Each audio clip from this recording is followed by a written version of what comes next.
Dear students, हम पढ़ रहे हैं shifting of tax under different market conditions. कल हमने डिस्कस किया था कि परफेक्ट कंपटीशन में incidence can be shifted only in the long run by reducing the supply and thereby raising the price of the commodity. As you all know कि under perfect competition we have a perfectly elastic demand curve जिसकी वजह से जो producer है he cannot increase the price of the product. और बाकी if it is a perishable good, if it is a durable good, तो it will depend कि how much effect will be on the consumer and producer. Then we discuss shifting under monopoly. It's not an easy to shift the tax burden on the consumer. तो उसमें भी कुछ factors काम करते हैं, the nature of the tax, the nature of the demand for the article and the cost condition under which production is taking place. वो depend करेगा कि मोनोपोली में भी कितना टैक्स बर्डन हम इंक्रीज कर सकते हैं. Now we discuss shifting under monopolistic competition. उससे पहले हम देखते हैं कि मोनोपोलिस्टिक कंपटीशन में ओलिगोपोली भी आता है. Pure is not possible. हम देख रहे हैं कि प्रेजेंट में मोनोपोलिस्टिक कंपटीशन के जो मेन फीचर है वो है कि फ्यू फर्म्स ही होती हैं. और इस केस में भी if there are few firms in the market, price leaders can shift the burden to the consumers. If large number of firms, shifting is difficult due to more competition. अगर बहुत सारी firms हैं तो वो उस case में बहुत मुश्किल हो जाएगा. जैसे कि अगर आप एक आइटम सोप लेने जाते हैं तो there are variety of soaps in the market. आप जिस सोप का रेट इंक्रीज हो जाएगा, you have choices, so you will not buy that soap. आप दूसरी किसी कंपनी का सोप लेने की कोशिश करेंगे. तो लार्ज नंबर ऑफ फर्म्स होती हैं तो shifting very difficult, just like perfect competition. लेकिन जब फ्यू फर्म्स होती हैं तो सारा सीन चेंज हो जाता है. बिकॉज हम अगर हकीकत में देखें तो जो मार्केट है it is characterize by few firms in production, existence of product differentiation and a situation in which price is determined by the price leaders. जो लार्ज फर्म्स होती हैं वही लीडरशिप पॉलिसी अपनाते हुए मार्केट की कंडीशंस को change करती हैं. उनका बहुत ज़्यादा इन्फ्लुएंस होता है मार्केट में. इन सच मार्केट्स वन और two firms act as the price leaders. Hence, if a tax imposed affects the cost of production of the price setters, burden can be shifted to the consumers. और अगर demand for the product is inelastic है तो the whole is shifted to the consumer. Because जब cost condition पर फर्क पड़ेगा जब large firms का, तो they will definitely shift the burden to the consumers. However, if the imposition of tax affects the cost of production of only small firms, मान लीजिए small firms की cost condition में change आता है, then it cannot be easily shifted to the consumers. Hence, the small firms are bound to follow the price determined by the price leaders. ये oligopoly की speciality है जो अक्सर हम मार्केट में देखते हैं. Hence, small firms have to bear the tax burden. उनके पास कोई ऑप्शन नहीं होता. बिकॉज अगर वो टैक्स बर्डन को शिफ्ट करेंगे, प्राइस इंक्रीज करेंगे, तो पहले ही उनके पास तो कंज्यूमर्स कम हैं और जो हैं वो भी लार्ज फर्म्स की तरफ चले जाएंगे. वो but the process of shifting is in its ultimate analysis will determine by the elasticities of demand and supply of the tax commodity. तो जहाँ भी elasticity of demand and supply play an important role in shifting of taxes. तो हमने complete कर लिया तीनों market conditions में tax कैसे शिफ्ट किया जाता है. Now let's study the shifting under different cost conditions. आप देखते हैं कि कुछ इंडस्ट्री जो है वो बढ़ती लागतों में काम कर रही हैं, कुछ घटती लागतों में काम कर रही हैं, और कुछ जो है वो स्थिर लागत पर काम करती हैं. तो अगर मान लीजिए इंडस्ट्री जो है वो फर्म जो है डिक्रीजिंग कॉस्ट कंडीशन में काम कर रही है, तो क्या होगा? If the cost are decreasing, any decline in demand and consequent reduction in output will increase cost per unit. इसे अच्छे से समझिए कि अगर डिक्रीजिंग कॉस्ट है यानी कि आप उत्पादन बढ़ा देते हैं, यदि किसी वस्तु का उत्पादन घटती लागतों के नियम के अंतर्गत होता है, तो क्या होता है कि इस पर लगाए गए कर से कीमत में वृद्धि कर की राशि से अधिक होगी. क्यों होगी? क्योंकि जैसे ही आपने कीमत में वृद्धि की, मांग कम हो जाएगी और पूर्ति में कमी आएगी. उत्पादन की प्रति इकाई लागत बढ़ जाएगी.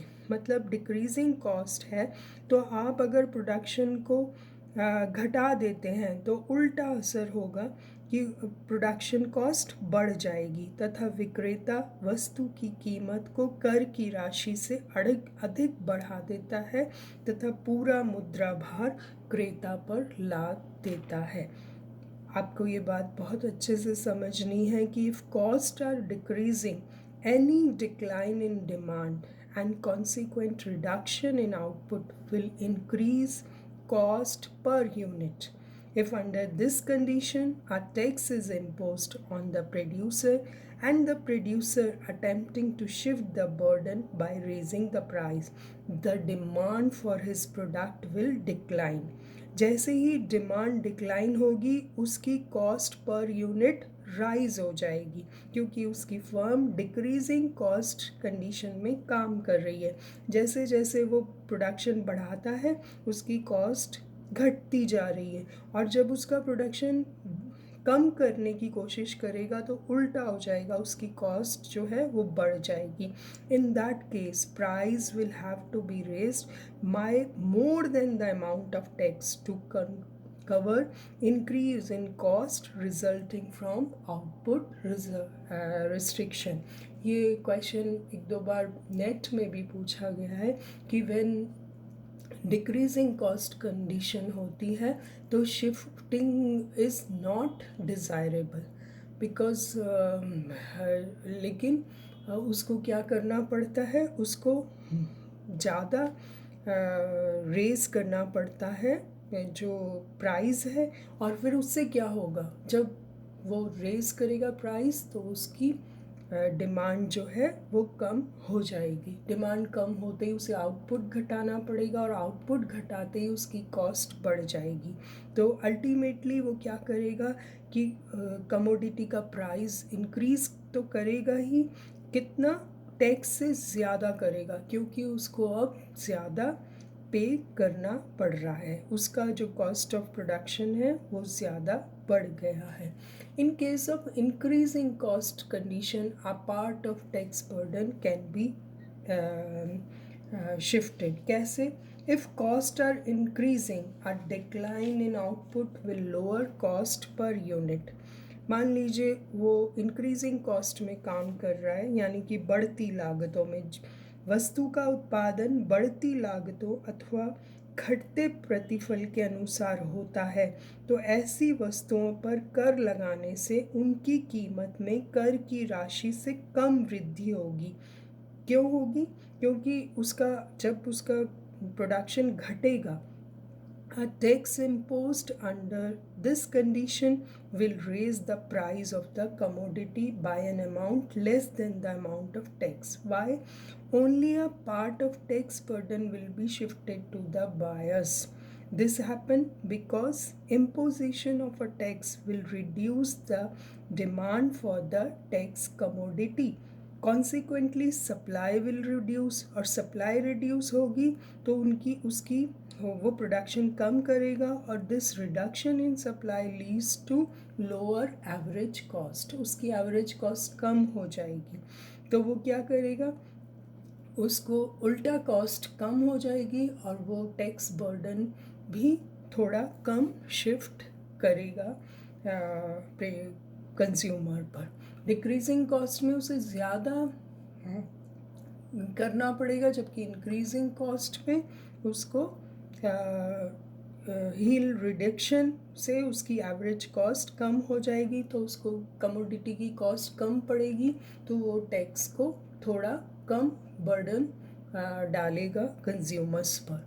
जबकि कांस्टेंट कॉस्ट कंडीशन में क्या होगा, depend on the nature of the good. If a tax is shifted under constant cost conditions, price will rise exactly by the amount of the tax. जितना प्राइस राइज होगा, जितना tax rise होगा, उतना ही वो price rise कर देगा। However, fall in output will vary according to the nature of demand. The supply curve under constant condition will be perfectly elastic, and as such, price will rise to the full amount of tax.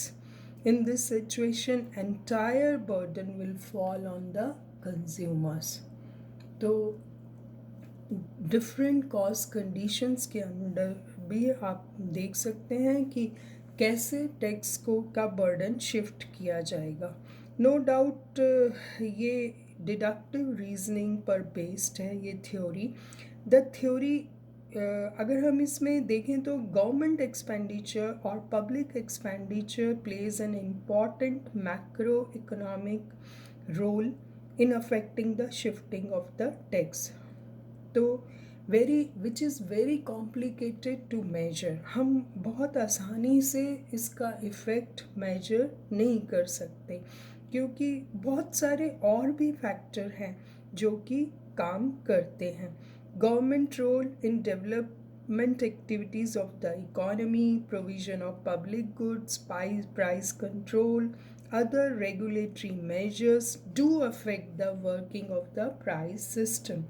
A comprehensive theory of shifting alone cannot be taken into consideration. All these factors influence the economy. Hence, the demand and supply theory cannot be considered a full-fledged theory. हम totally इसका effect मालूम नहीं कर सकते। बहुत सारे direct money burden भी हैं, बहुत सारे इनडायरेक्ट मनी बर्डन्स भी हैं जो कि इम्पोजिशन ऑफ टैक्स की वजह से लगते हैं। We have already studied them.